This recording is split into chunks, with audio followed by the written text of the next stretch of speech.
கர்த்தருடைய நாமம் மகிமைப்படுவதாக.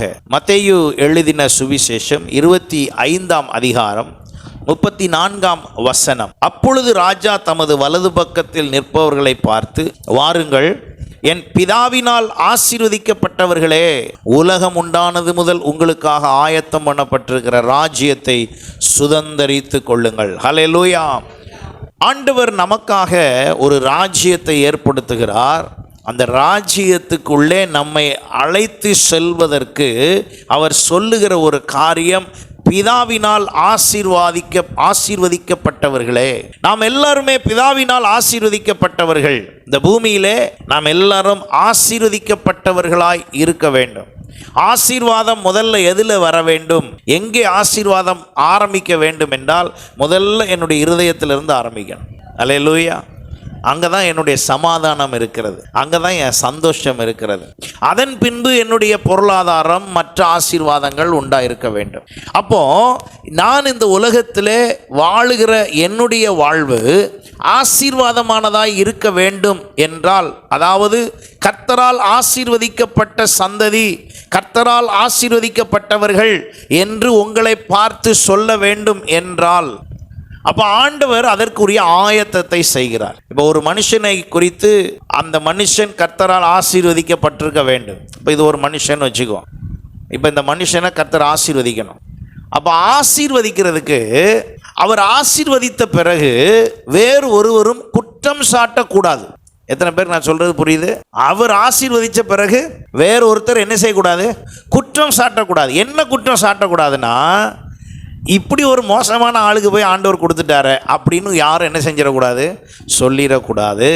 இப்படி பாவம் செய்கிற ஒருத்தருக்கு போய் கர்த்தர் ஆசீர்வாதம் கொடுத்துட்டாரு அப்படின்னு என்ன செஞ்சிடக்கூடாது? சொல்லிடக்கூடாது. இப்படி அநியாயமாக இருக்கிற ஆளுக்கு போய் ஆசீர்வாதம் கொடுத்துட்டாரு அப்படின்னு சொல்லக்கூடாது. இப்படி ஒரு கோபக்காரங்களுக்கு போய் இப்படி ஒரு ஆசீர்வாதத்தை கொடுத்துட்டாரு அப்படின்னு சொல்லக்கூடாது.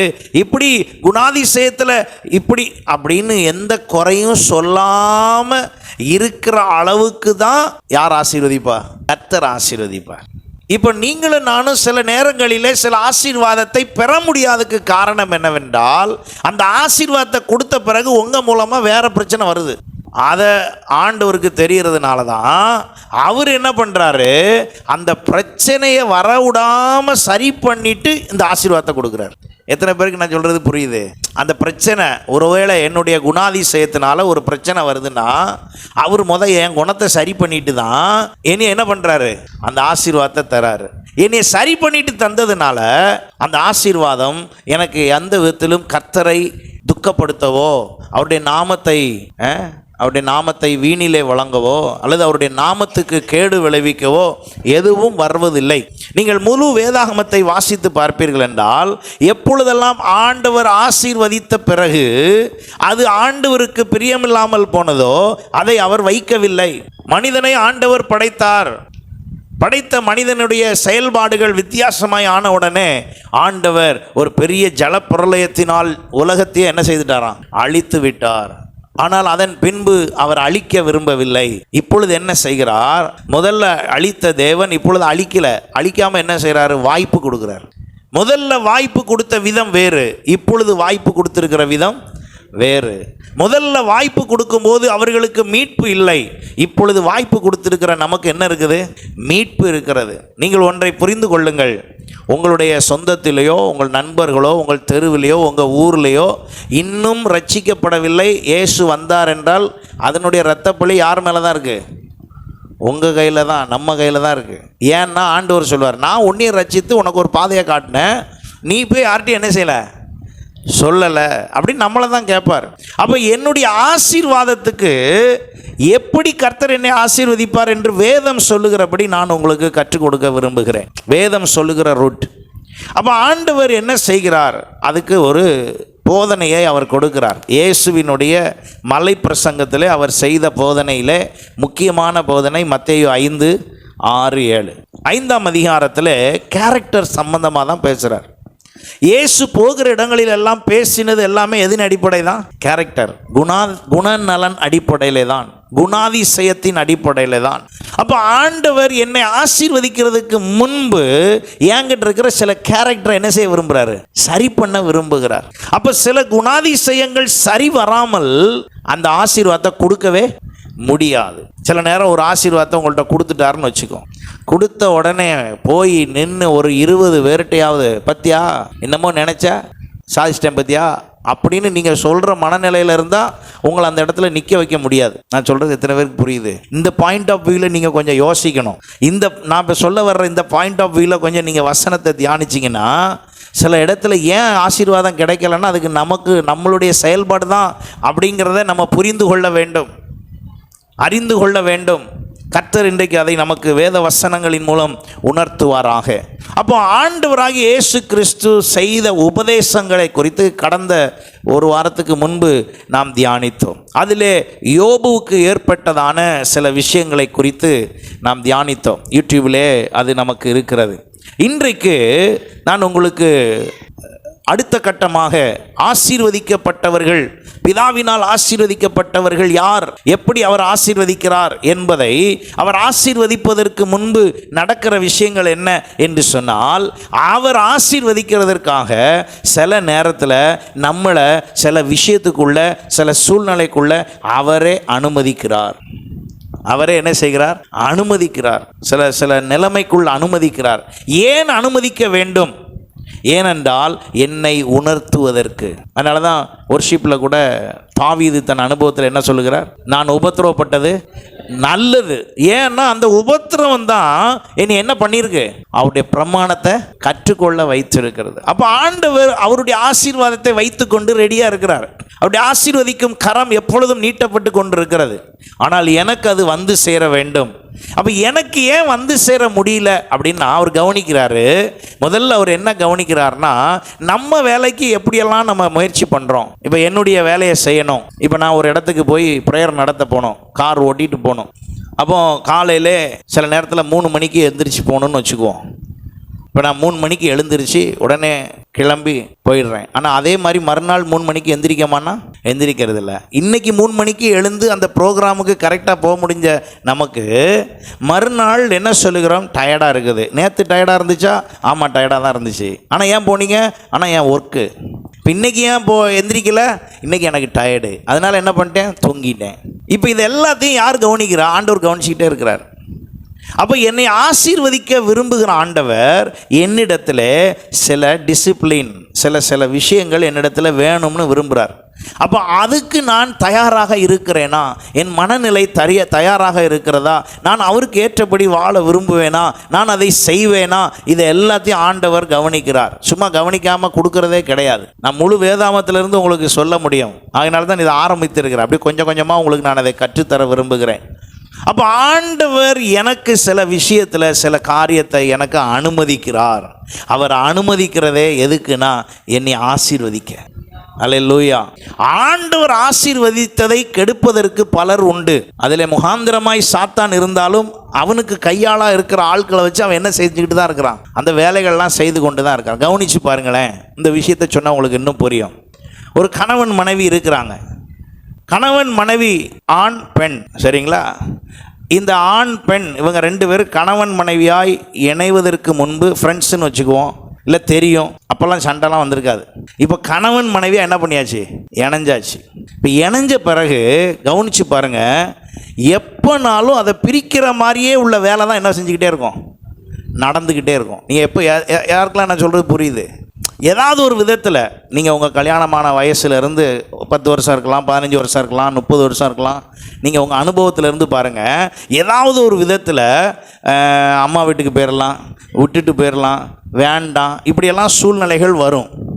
ஏன் வரணும்? அது ஏன் வருது? அப்போ இவங்களும் ஒரு பெண் தான், ஒய்ஃபும் ஒரு பெண் தான். ஆனால் இவங்கள்ட்ட பேசும்போது மட்டும் அப்படி வருது.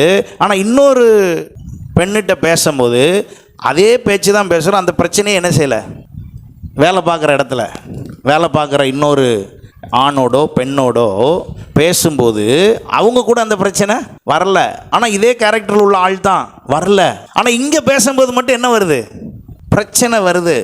ஏன் அப்படின்னா அங்கே தான் நீங்கள் புரியணும். உங்களுடைய ஆசீர்வாதம் உங்கள் சமாதானத்தில் இருக்கிறது. உங்கள் ஆசீர்வாதம் 2 பேர் இணைந்தால், நீங்களும் கணவனும் இணைந்தால், நீங்களும் உங்கள் மனைவியும் இணைந்தால் தேவன் அங்கே உங்களோடு இருக்கிறார். அப்போ 3 பேர் இருக்கிறீர்கள். அங்கே உங்களுடைய ஆசீர்வாதம் நிலைத்திருக்கிறது. அல்லேலூயா. அங்கே உங்கள் ஆசீர்வாதம் வருவதற்கு ஒரு வாய்க்காலாக இருக்கிறது. அப்போ அந்த பழக்கம் அங்கே இருக்கிற அன்பை விட வெளியே போய் மற்றவர்களிடத்தில் பேசும்போது இந்த விஷயத்தை அறிந்துதான் பவுல் கரெக்டாக சொல்கிறாரு. மனைவிகளே அப்படின்னு சொல்லிட்டு என்னன்னு சொல்லுவார் தெரியுமா? உங்கள் சொந்த புருஷனுக்கு நிறைய புருஷன் இருக்காங்க, நிறைய பேர் புருஷன் இருக்காங்க, ஆனால் அவங்கெல்லாம் நல்லா பேசுகிறாங்க. ஆனால் இந்த சொந்த புருஷன்ட்ட மட்டும்தான் பிரச்சனை. புருஷன்ட்ட சொல்லும் போதும் மனைவியை பார்த்து என்ன சொல்கிறாரு? புருஷர்களே. அங்கே சொல்லும் போது என்ன சொல்கிறாரு?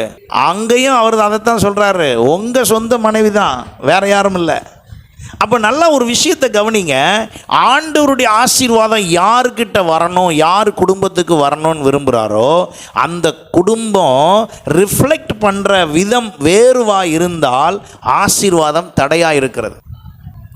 உங்களுக்கு அந்த ஆசீர்வாதம் வந்து அடைவதற்கு அதை கொடுக்க வேண்டும். சரி, கொடுத்துடலாம். கொடுத்த பிறகு உங்களுடைய குடும்பத்தின் மூலம் வருகிற ரிஃப்ளெக்ட் என்ன சொல்றது? அதை பிரதிபலிப்பு. உங்களுடைய குடும்பத்தின் மூலம் வருகிற பிரதிபலிப்பு, உங்க மூலம் வருகிற பிரதிபலிப்பு கர்த்தருக்கு பிரியமில்லாததாய் இருக்கத்தக்க குணாதிசயம் இப்பொழுது இருக்கிறபடியால் கர்த்தர் உங்களை சரிப்படுத்திட்டு தான் அதை தர விரும்புகிறார். அப்படித்தான் வேதத்திலே செய்திருக்கிறார். ஆபிரகாமுக்கு வாக்குத்தத்தம் பண்ணினார். ஆபிரகாம் இடத்திலே வாக்குத்தத்தம் பண்ணி அவனோடு பேசினார். ஆனால் அவனுடைய குணாதிசயத்தின்படி அவனுடைய முயற்சி எல்லாம் கர்த்தர் தருவார் என்று இருந்தாலும் அவன் ஒரு இடத்துல கூட வாக்குத்தத்தத்தை தாண்டி ஒரு வேலையும் செய்யலை. அது ஆகார் விஷயமா இருந்தாலும் சரி, அவன் போய் அங்கே எலியேசனுடைய அடிமையினுடைய பிள்ளையை தத்தெடுக்கிற விஷயமானாலும் சரி, எல்லாமே எதுக்குள்ளே தான் இருக்குது? வாக்குத்தத்தத்துக்குள்ளே தான் இருக்குது. ஃபோக்கஸ் எதன் அடிப்படையில் தான் இருக்குது? வாக்குத்தத்தத்தின் அடிப்படையில் தான். அவன் வாக்குத்தத்தத்தை நிறைவேற்றுவதற்கே இதை செய்ததாக அவன் சொல்ல வருகிறான். ஆனால் ஆண்டவர் பாருங்க, இது அல்ல நான் நினைத்த விதம். உன்னை உன் சந்ததியை பெருக பண்ணுவேன்னு சொன்னது இப்படி இல்லை அப்படின்னு அவரும் எவ்வளவோ புரிய வச்சு பார்த்துட்டு ஒரு பிள்ளைக்கு மேலே வாக்குத்தத்த பிள்ளையா ஆண்டவர் என்ன செய்யலை? கொடுக்கல. நீங்கள் கவனிச்சு பாருங்க. அவனுக்கு தானே வாக்குத்தத்தம் கொடுத்தது. அப்போ அவனுக்கு எவ்வளோ பிள்ளை கொடுத்துருக்கணும்? வாக்குத்தத்தத்தின் பிள்ளைன்னு சொல்லி நிறைய பிள்ளைங்க கொடுத்துருக்கணும். எல்லாம் வேற தான் பிள்ளையே ஒழிய வாக்குத்தத்தத்தின் பிள்ளை எத்தனை தான்? 1. அதையும் விட்டார்னு நினைக்கிறீங்க? ஆதியாமம் 29ஆம் அதிகாரம் பாருங்க. எல்லாரும் வேதத்தை புரட்டுவோம். ஆதியாமம் 22ஆம் அதிகாரம். ஆண்டவர் அவனை பார்த்து சொன்ன விஷயம் என்ன தெரியுமா? தேவன் ஆபிரகாமை என்ன செய்தாராம்? சோதித்தார். ஏன் ஆண்டவரே சோதிக்கணும்? எதுக்கு சோதிக்கணும்? ஏன்னா அவனுக்குள்ள இருக்கிற குணாதிசயத்தின் தரம், தன்மை கொஞ்சம் எப்படி இருக்கு? கொஞ்சம் வேற மாதிரி இருக்கு. அவனுடைய புரிதல் கொஞ்சம் வேற மாதிரி இருக்கு. அவனுடைய சிந்தை கொஞ்சம் வேற மாதிரி இருக்கு. அவனை இப்போ கொஞ்சம் என்ன செய்யணும்? சரிப்படுத்தணும். அப்போ அதுக்கு என்ன செய்யணும்? அப்படிங்கும் போது இப்போ அவன்கிட்ட ஆண்டவர் டெஸ்ட் வைக்க விரும்புகிறார். நான் தான் வாக்கு கொடுத்தேன், நான் தான் பெரிய சந்ததி ஆக்குவேன்னு சொன்னேன். இவன் சந்ததி ஆக்குவேன்னு சொன்ன தேவனை நம்புகிறானா, சந்ததி ஆக்குவேன் என்று சொல்லி வந்த சந்ததியை நம்புகிறானான்னு என்ன செய்ய விரும்பினார்? சோதிக்க விரும்பினார். அந்த சோதனையின்படி அவனிடத்தில் சொன்னார், நீ உன் மகனை கொண்டு போய் எனக்காக என்ன செய்ய வேண்டும்? அதுவும் சும்மா பேசலை பாருங்க, அப்படி பேசும்போது அழகாக பேசுகிறார். அப்பொழுது அவர் உன் புத்திரனும் உன் ஏகசுதனும் உன் நேசகுமாரனுமாகிய பேர் சொல்லிட்டாரு. மொட்டையா சொல்லியிருந்தா வேற யாரையாவது ஒரு லிஸ்ட்ல உன்னை காலி பண்ணியிருப்பார். பேர் சொல்லி கரெக்டா சொல்றாரு. ஈசாக்கை நீ என்ன செய்ய வேண்டும்? அழைத்து கொண்டு மோரியா தேசத்துக்கு போய் அங்கே நான் உனக்கு குறிக்கும் மலையில் ஒன்றின் மேல் அவனை தகன பலியாக பலியிடு என்றார். தகன பலினா என்னன்னு ஆபிரகாமுக்கு நல்லா தெரியும். தகன பலினா என்ன அர்த்தம்னா ரிட்டர்ன் வர முடியாது, ரிட்டர்ன் வராது. கொடுத்தா கொடுத்தது தான், அது ரிட்டர்ன் எடுக்க முடியாது. அப்படிப்பட்ட ஒரு பலி. இப்போ வாக்கு தத்தத்துக்காக இவர் அவ்வளோ காலம் பிரயாசப்பட்டு ஆகார் மூலமா முடியுமான்னு முயற்சி பண்ணது ஃபெயிலியர். இங்கே அடிமையில் இருந்து எடுக்கப்பட்டதனுடைய விஷயம் ஃபெயிலியர். இப்படி எல்லாம் ஃபெயிலியரில் நின்றுக்கிட்டு இருக்கிற நேரத்தில் கிடைச்சதே ஒன்று தான். அதை அவர் வாக்கு தத்தத்தின் பிள்ளைன்னு ஏற்றுக்கொண்டார். 100 வயதில் அதை கொடுத்துருக்கிறார். ஆனால் இப்போ திடீர்னு சொல்கிறாரு, நீ அதை எனக்கு என்ன செய்யணும்? தரணும். நல்லா கவனிங்க. கர்த்தர் கொடுத்ததா அந்த இடத்துல தான் நம்மளை சோதிக்க விரும்புகிறார். இப்போ ஆபிரகாம் இடத்திலே கர்த்தர் கொடுத்த வாக்கு தத்தத்தை வைத்து பேசுகிறார். இப்போ நான் கொடுத்த வாக்கு தத்தம் உன் சந்ததி பெருகும். ஆனால் கிடைச்சிருக்கிறது என்னதுதான்? ஒன்றே ஒன்று தான். அவர் சொல்கிறார், அதை நீ எனக்கு என்ன செய்ய வேண்டும்? தகன பலியிட வேண்டும். உடனே ஆபிரகாம் செய்த காரியம் பாருங்க. அடுத்து உடனே வேகமாக அவர் அதிகாலையில் எழுந்து சேனம் கட்டி எல்லாம் எடுத்து ரெடி பண்ணிக்கிட்டு எல்லாத்தையும் ஓகே பண்ணிட்டு வேகமாக புறப்பட்டு போய் ஆண்டவர் குடித்த 3வது நாளில் அங்கே போய் சேர்ந்தார்கள். சேர்ந்து அங்கே உடனே எல்லாம் ப்ராசஸ்லாம் பண்ணி கட்டையெல்லாம் அடுக்கி ஈசாக்க தூக்கி அங்கே அது மேலே வச்சாச்சு. அது வரைக்கும் இவர் எப்படி தான் இருக்கார்? அமைதியாக இருக்கார், ஒன்றுமே பேசலை, அமைதியாக இருக்கிறார். சில நேரங்களில் ஆண்டவர் நம்மை ஆசீர்வதிக்கிறதற்கு முன்பு சில சோதனைகளே, சில விஷயங்களை அறிய, நம்முடைய குணாதிசயத்தை சோதிக்க, நம்முடைய குணாதிசயத்துக்குள்ளே சில விஷயத்தை சரிப்படுத்த அவர் விரும்புகிறார். நாம் அது தெரியாமல் சில வேளையில் எதிர்ப்பு தெரிவிச்சிடுறோம், விலகி போயிடுறோம், அமைதி ஆயிடுறோம், இல்லை ஒரு மாதிரியாக பண்ணிடுறோம். ஏதோ நமக்கு என்ன தோணுதோ அது மாதிரி பண்ணி விட்டுறோம். அப்போ இங்கே என்ன நடந்துச்சு பாருங்க. அவன் அப்படி செய்த பொழுது கட்டைகளை அடுக்கி எல்லாத்தையும் எடுத்துட்டு அங்கே போய் செய்யும் போது தான் தேவன் அவனுக்கு சொல்லியிருந்த இடத்துல வந்து அவர்கள் அங்கே எல்லாம் முயற்சி எடுத்தாங்க. 10ஆம் வசனம் பாருங்க. பின்பு ஆபிரகாம் தன் குமாரனை வெட்டும்படிக்கு தன் கையை நீட்டி கத்தியை எடுத்தான். அந்த அவர் வச்சிருக்கிற இடத்துல இருந்து எடுக்கிறார். எடுத்த உடனே அப்பொழுது கர்த்தருடைய தூதனானவர் வானத்திலிருந்து, ஆபிரகாமே ஆபிரகாமே, அவர் சொல்றார், பிள்ளை ஆண்டான் மேல் உன் கையை போடாத. ஆனால் தகன பலின்னு சொல்லியிருக்காரு. ஆனால் பிள்ளை ஆண்டான் மேல் கையை போடாத, நீ அவனை உன் புத்திரன் என்றும். இங்கே தான் பாருங்க, பிதாவினால் ஆசீர்வாதம் வரணும்னா உங்கள் மனசு என்னன்னு தெரிய விரும்புகிறார். இப்போ ஆபிரகாமுடைய மனசை அவர் சொல்கிறாரு, எப்பா உன் மனசில் உன் பிள்ளையோட யார் முக்கியம் சொல்லுங்க? தேவன் கர்த்தர் தான் முக்கியம்னு நீ இருக்க. நான் இன்னைக்கு உன் செயலில் தான் புரிஞ்சுக்கிட்டேன். பேசும்போது நம்ம எல்லாம் சொல்லிட்டு போயிடுவோம், ஆண்டவரே நீர் தான் எனக்கு எல்லாம். ஆனால் நம்மகிட்ட லிஸ்ட்டில் பார்த்தீங்கன்னா, நம்ம செயலில் பார்த்தீங்கன்னா, நடவடிக்கையில் பார்த்தீங்கன்னா அவர் தான் எல்லாத்துலேயும் கடைசி. முடிஞ்சால் பார்ப்போம், இஷ்டம் இருந்தால் பார்ப்போம், கிடைச்சா பார்ப்போம், இருக்கிறதுல எதையாவது ஒன்றா கொடுத்துட்டு போவோம். இல்லை, ஆண்டவர் முதல்ல அவர் ஆசீர்வதிக்க விரும்புகிற நபர் நீங்களாக இருந்தால், நீங்கள் யார் என்று அவர் அறியாமல் உங்களை கொடுக்க விரும்பவில்லை. உங்கள் படிப்புக்கு ஊதியம் உண்டு. இந்த உலகத்தில் எந்த வேலை செய்தாலும் அவன் கிறிஸ்தவனாக இருந்தாலும் சரி, முஸ்லீமாக இருந்தாலும் சரி, இந்துவாக இருந்தாலும் சரி, எந்த மதத்தை கடைபிடிக்கிறவனாக இருந்தாலும் சரி, மனுஷன் என்றால் இந்த பூமியிலே விதை விதைத்தால் அவனுக்கு அது என்ன கொடுக்கும்? அறுவடை கொடுக்கும். இதுக்கும் மதத்துக்கும் தேவனுக்கும் சம்பந்தமே இல்லை. ஆண்டவர் அப்படி ஒரு விஷயத்தை வைத்திருக்கிறார். அப்போ சாப்பாட்டு காரியத்துக்கு பிரச்சனையே இல்லை. ஒரு இடத்துல போய் ஒரு வேலை செய்தால் அதிலே கூலி கிடைக்கும், எனக்கு வருமானம் உண்டாகும். நான் படித்திருக்கிறேன், படித்த வேலைக்கு ஒரு இடத்துக்கு போனால் 50,000 1,00,000 கூட எனக்கு என்ன கிடைக்கும்? சம்பளம் கிடைக்கும். இப்போ நான் சொல்றது அதை அல்ல, தேவன் தரும் ஆசீர்வாதம். அல்லேலூயா. அப்போ தேவனால் ஆசீர்வாதம் பெறுவதற்கு நமக்கு இந்த பூமியிலே உரிமை உண்டா என்றால் உரிமை உண்டு. தேவனால் நமக்கு ஆசீர்வாதம் இந்த பூமியிலே உண்டு. அதனுடைய முடிவாக இந்த பூமியிலே அவருடைய ஆசீர்வாதத்தை வைத்து அவரை மேன்மைப்படுத்து, அவரை மகிமைப்படுத்த, அவரை உயர்த்த, அவருடைய ராஜ்யத்தை கட்டி விரிவாக்கம் செய்ய இதுக்கு இந்த உலக ஆசீர்வாதம் பயன்படுகிறது. அல்லேலூயா. இப்போ உலக ஆசீர்வாதத்தில் இப்போ உதாரணமாக பணம் என்றால், பணம் இல்லாமல் ஒன்றும் செய்ய முடியாது. 2 மாதத்துக்கு ஒருக்கா கரண்ட் பில் கட்டலைன்னா லைட் எரியாது. அவங்கள்ட்ட போய் இல்லைங்க நாங்கள் ஜெபத்தில் வச்சுருக்குறோம், நாங்கள் ஜோம் பண்ணிக்கிட்டு இருக்கோம், ஆண்டவர் செய்வாருங்க அப்படிலாம் அவன்கிட்ட போய் என்ன செய்ய முடியாது, பேச முடியாது. கட்டாத மறுநாள் உடனே இதை பிடுங்கிட்டு போயிடுவான், ஃபீஸ் எல்லாம் எடுத்துகிட்டு போயிடுவான். அப்புறம் அவன்கிட்ட போய் ஃபைன் கட்டி அப்புறம் கட்டணும். இது என்னது? சட்டம். சில இதெல்லாம் ஒன்றுமே செய்ய முடியாது. இது அப்போ இந்த பூலோகத்திலே சில விஷயங்கள் நமக்கு தேவைப்படுகிறது. அப்போ தேவன் என்னை ஆசீர்வதிப்பதற்கு அவர் இந்த பூமியில் உள்ளவைகளை வைத்து தான் என்னை என்ன செய்கிறார்? ஆசீர்வதிக்கிறார். அவர் ஆசீர்வதிப்பதற்கு நமக்கு அறிமுகமானவர்களையும் அவர் என்ன செய்கிறார்? பயன்படுத்துகிறார். சொந்தக்காரர்களை பயன்படுத்துகிறார், நண்பர்களை பயன்படுத்துகிறார். இவங்க எல்லார் மூலமாக தான் நம்மளை என்ன செய்கிறார்?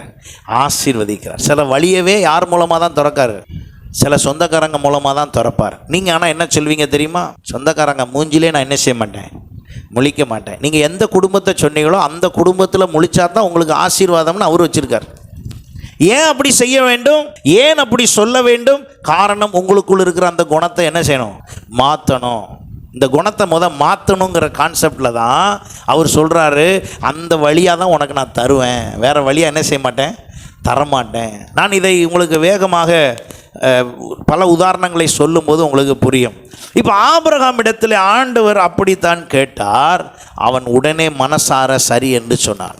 ஆபிரகாம் தனக்கு கிடைத்த சந்ததியில் அல்ல நம்பிக்கை வைத்தது, அவனுடைய விசுவாசம் யார் மேலே இருந்தது, கர்த்தரிடத்தில் இருந்தது. ஹல்லேலூயா. உங்களுடைய பிள்ளைகள் உங்களை நம்பலாம், நம்பாமல் போகலாம், பார்த்துக்கலாம், பார்க்காம போகலாம். உங்கள் பிள்ளைகள் உங்களுக்கு உதவியே செய்யாமல் போனாலும் நீங்கள் நம்பியிருப்பது கர்த்தராக இருந்தால் அவங்கள வச்சு அவர் என்ன செய்யணுமோ அவர் செஞ்சிருவார். ஹல்லேலூயா. நம்ம போய் பிள்ளைகிட்ட போய் சண்டை போட வேண்டியது இல்லை, பிள்ளைகிட்ட போய் நீங்கள் வாக்குவாதம் பண்ண வேண்டியது இல்லை. எப்படி திருப்பி கொண்டு வந்து உட்கார வைக்கணும்னு யாருக்கு தெரியும், அவருக்கு தெரியும். நீங்கள் அங்கே தான் பேசணும். இன்றைக்கி நிறைய நேரம் நம்ம நேரடியாக பேசி வம்பு வந்துடுது. பேசுகிறதெல்லாம் அங்கே பேசணும். அங்கே பேசுனா அவர் இங்கே கிரியை செய்வார். எத்தனை பேர் விசுவாசிக்கிறீங்க? நம்ம பேச வேண்டிய இடம் அங்கே சொல்லிட்டா போதும். ஏன்னா அவர் தான் இதை ஏற்படுத்தி கொடுத்தவர். குடும்பத்தை, உறவை, நம்முடைய குணாதிசயம் எல்லாம் உண்டாக்குனது யாரு? ஆண்டவர் தான். அது பாவத்தின் நிமித்தமாய் கெட்டு போயிற்று என்பதற்காக ஆண்டவர் விட்டுவிடவில்லை. அதையும் அவருடைய பரிசுத்த ஆவியினால் நம்மை சுத்திகரிக்கவும் சரிப்படுத்தவும் அவர் விரும்புகிறார். அதற்காகத்தான் கர்த்தர் நம்மை வைத்திருக்கிறார். அப்போ ஆண்டவர் அங்கே கூப்பிட்டு சொன்ன காரியம், நீ தேவனுக்கு பயப்படுகிறவன் என்று இப்பொழுது, இதுக்கு முன்னால் ஆண்டவருக்கு தெரியாதா? சில நேரங்கள் நம்முடைய சிந்தையை வைத்து மாத்திரம் கர்த்தர் நமக்காக ஒரு முடிவுக்கு வருவது இல்லை. நீங்கள் சிந்திக்கிற சிந்தையை வைத்து மாத்திரம் அல்ல, ஆண்டவருக்கு இன் ஆக்ஷன் பிளான்ல என்ன வரணுமோ அது வரணும்னு விரும்புகிறார். ஆக்ஷனில் சில விஷயம் உங்கள்கிட்ட இருந்து எதிர்பார்க்குறாரு, இதை செய் என்று சொல்லி. அதை செய்வதற்கு நீங்கள் மனமுகந்து வரும்போது தான் கர்த்தர் நீங்கள் மனதில் சிந்தித்ததையும் செய்ததையும் ஒப்பிட்டு, அப்போ இதுக்கு இந்த ஆசீர்வாதத்தை என்ன பண்ணிடலாம், கொடுத்துடலாம் அப்படின்னு ஒரு முடிவு பண்ணுறார். அதுவரைக்கும் இல்லாத ஒரு வாக்கு தத்தம் அவனுக்கு கொடுத்தார். இஸ்மவேல் பிறந்த பொழுது அவனுக்கு கொடுத்த வாக்கு தத்தம் என்னவென்றால், உன் சகோதரனுக்கு எதிராக நீ என்ன செய்வாய், குடியிருப்பாய். சகோதரன் யார்? ஆபிரகாமின் மற்ற பிள்ளைகள். அதிலே யாரும் வருவார் என்றால் ஈசாக்கும் வருவார். அப்போ ஈசாக்கு அங்கே எதிராக குடியிருந்து பிரச்சனை பண்ணுகிற இடத்துல இருக்கிற லெவலுக்கு வந்த நேரத்தில் இப்போ இந்த டெஸ்ட்டுக்கு பிறகு ஆபிரகாமுக்கு கர்த்தர் ஒரு ஆசீர்வாதம் கொடுத்தார். என்ன ஆசீர்வாதம் கொடுத்தார் என்று சொன்னால், நீங்கள் தொடர்ந்து அந்த இடத்துல 16ஆம் வசனத்திலிருந்து நீங்கள் வாசித்து பார்ப்பீர்கள் என்றால், நீ உன் புத்திரன் என்றும் உன் ஏக சுதன் என்றும் பாராமல் அவனை ஒப்பு கொடுத்து இந்த காரியத்தை செய்தபடியால் அப்படின்னு சொல்லிட்டு 17ஆம் வசனத்தின் கடைசி பகுதி சொல்லுகிறது, உன் சந்ததியார் தங்கள் சத்துருக்களின் வாசல்களை சுதந்தரித்து கொள்வார்கள். ஹல்லேலூயா. இஸ்மவேலுக்கு சொன்னாரு, உன் சகோதரனுக்கு எதிராக நீ எப்படி இருப்ப, குடியிருப்ப. இங்கே சொல்றாரு, உனக்கு எதிராக சத்துரு வந்தாலும் அந்த சத்துருவினுடைய வாசலையும் நீ தான் என்ன செய்வ, சுதந்தரித்து கொள்வாய். ஹல்லேலூயா. அப்ப ஆண்டவரால் நான் ஆசீர்வதிக்கப்பட்டவன், பிதாவினால் ஆசீர்வதிக்கப்பட்டவர்களே, உலகம் உண்டானது முதற்கொண்டு உங்களுக்காக ஆயத்தம் பண்ணப்பட்டிருக்கிற ராஜ்யத்துக்கு வாங்கன்னு சொல்றதுக்கு முன்னால இந்த பூமியிலே தேவனுடைய ராஜ்யத்திலே உங்களை ஆசீர்வதிக்க விரும்புகிறார். ஏனென்றால் இப்பொழுது தேவனுடைய ராஜ்யம் எங்கே இருக்கிறது? வசனம் என்ன சொல்லுகிறது தெரியுமா? தேவனுடைய ராஜ்யம் உங்களிடத்தில் இருக்கிறது. நமக்குள்ள தான் தேவனுடைய ராஜ்யம் இருக்கிறது. அப்போ இங்கே தேவனுடைய ராஜ்யத்தில் நான் செய்ய வேண்டியதை செய்யும் போது தான் அவர் எனக்காக ஆயத்தம் பண்ணி வைத்திருக்கிற ராஜ்யத்துக்குள்ளே நான் பிரவேசிக்க முடியும். இன்றைக்கி அநேக நேரத்தில் நான் பாவம் செய்யவில்லை என்று ஒரே வார்த்தையிலே சொல்லி விடுகிறோம். நான் இப்படி சொல்வேன், உங்களுடைய பாவத்தின் செயல்கள் வேண்டுமானால் என்ன செய்யாமல் இருக்கலாம், வெளியே தெரியாமல் இருக்கலாம், செய்யாமல் இருக்கலாம். ஆனால் உள்ளுக்குள்ளே என்ன இருக்குது, பாவம் இருக்கிறது. உள்ளுக்குள்ளே எனக்குள்ளே பாவம் இருக்கிறதை எப்படி தெரிய முடியும் என்றால், சில வேளை செய்கை காண்பித்து கொடுக்காது, ஆனால் குணாதிசயம் என்ன செய்து கொடுக்கும், காண்பித்து கொடுக்கும். குணாதிசயங்கள் காண்பித்து கொடுக்கும். தொடர்ந்து யோபுவை குறித்து நாம் தியானித்தது போலவே வாசியுங்கள். 1 சாமுவேல் 1ஆம் அதிகாரம், 1 சாமுவேல் 1ஆம் அதிகாரத்தில் அன்னாளை குறித்து சொல்லப்பட்டிருக்கிறது. இப்போ நல்லா கவனிங்க. அன்னாளினுடைய அந்த வசனம் அப்படி எழுதியிருக்கிறதை நான் வாசித்த பொழுது கொஞ்சம் யோசித்து தியானித்தேன். 5ஆம் வசனம் பாருங்க. கர்த்தரோ அவள் கர்ப்பத்தை அடைத்திருந்தார். கர்த்தரோ அவள் கர்ப்பத்தை அடைத்திருந்தார். ஏன்? அங்கே ஏதோ ஒரு காரணம் இருக்குது, அங்கே ஏதோ ஒரு காரணம் இருக்குது. அப்போ கர்த்தரே அடைக்க முடிகிறது, அடைத்து வைக்கிறார். நம்முடைய ஆசீர்வாதத்தில் சில ஆசீர்வாதத்தை கர்த்தரே என்ன பண்ணி வச்சுருக்காரு? அடைச்சி வச்சுருக்கார். ஏன் ஆண்டவரே அடைச்சி வச்சுருக்கீங்க? இப்போதைக்கு தர முடியாது, நீ ஒரு இடத்துக்கு வர வேண்டியிருக்கு, நீ சில விஷயம் செய்ய வேண்டியிருக்குது, உன் மூலமாக தான் நான் சில விஷயத்த செய்ய போகிறேன், அதுக்கு நீ எனக்கு ஒத்து வரணும். அப்போ தான். எப்படி ஒத்து வர வைக்கிறது? இப்போ இந்த அண்ணால் ஒத்து வர வைக்கணும், என்ன செய்கிறது? அங்கே தான் விஷயமே நடக்கு பாருங்கள். அந்த குடும்பத்துக்குள்ளே நடக்கிற பிரச்சனையை பாருங்கள். இப்போ 1ஆம் வசனத்தில் இருந்து வாசிக்கும்போது, ஒரு மனுஷன் இருக்கிறான், எலிஹூவின் மகனான எரோகாமின் புத்திரன். அவனுக்கு 2 மனைவிகள் இருந்தார்கள். ஒருத்தி பேர் அன்னாள், மற்றவள் பேர் பெனினாள். பெனினாளுக்கு பிள்ளைகள் இருந்தார்கள், அன்னாளுக்கோ பிள்ளை இல்லை. இப்போ பிரச்சனை அங்கே இருக்குது அந்த வீட்டில். அந்த பிரச்சனைக்குள்ள இப்போ இது அன்னைக்கு இப்படி இருந்திருக்கிறாங்களே அப்படின்னு இது பண்ணக்கூடாது. அந்த சட்டத்தின்படி அந்த நாட்களில் அப்படி இருந்த காலம், சரியா? இப்போ அப்படி கிடையாது, இப்போ அது அனுமதி கிடையாது. அப்போ இந்த சூழ்நிலையில் இந்த அன்னாள் ஒரு விசேஷமானவளாக கர்த்தர் பார்க்கிறார். அதனால கர்த்தரே என்ன பண்ணி வச்சிருக்காரு? அடைத்து வைத்திருக்கிறார். நல்ல ஒரு விஷயத்தை கவனிங்க. சில குடும்பத்தின் மூலமாய் ஆண்டவர் சில விசேஷித்த விதத்தில் சில அவருடைய வேலையை செய்ய விரும்புகிறார். எத்தனை பேர் ஏற்றுக்கொள்ள விரும்புகிறீங்க?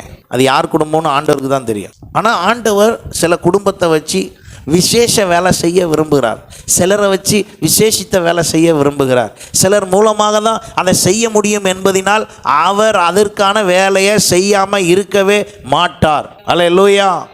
அவர் என் மூலமாக இந்த வேலை செய்யணும்னு நினைச்சார்னா என்னை என்ன செய்யணுமோ அதை செய்வார். எனக்கு என்னெல்லாம் செய்யணுமோ அதெல்லாம் செய்வார். நான் உங்களுக்கு இன்னும் புரிகிறபடி சொல்ல போனால், இந்த ஊழிய விஷயத்தில் ஊழியமாகவே நிறைய வேலைகளில் இருந்திருக்கிறேன். அப்போ ஆண்டவர் என்ன செய்திருக்கிறார் தெரியுமா?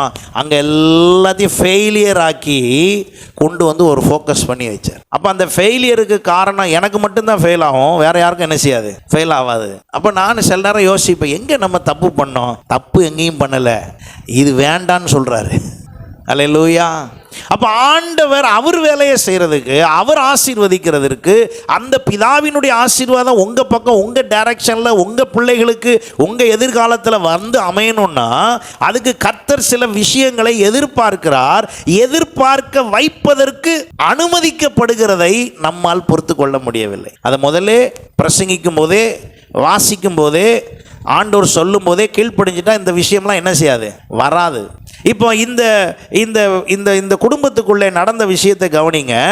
அவர்கள் அங்கே இருந்த அந்த குடும்பத்துக்குள்ளே அங்கே எல்கானா பலியிடும் நாளிலே 4ஆம் வசனம் பாருங்க. அவன் தன் மனைவியாகிய பெனினாளுக்கும் அவளுடைய எல்லா குமாரருக்கும் குமாரத்திகளுக்கும் பங்கு போட்டு கொடுப்பான்.